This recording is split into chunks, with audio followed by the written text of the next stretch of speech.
Ang sublimation large format ng DT Dumaguete ay ginagamit na 6 na araw. Ito na mga printer head area. Cupping, hindi pa napapalitan. Head clean. Punasan na wiper pagkatapos mag-head clean. After head clean, nozzle test.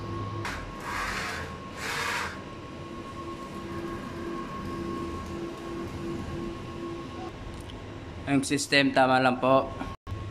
Ground wire, AVR, waste tank, tilinis lang po ito kahapon.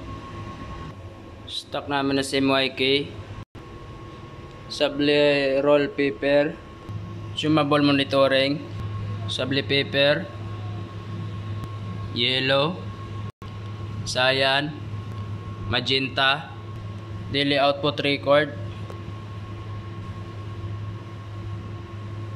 ICC profile. Yan lang po.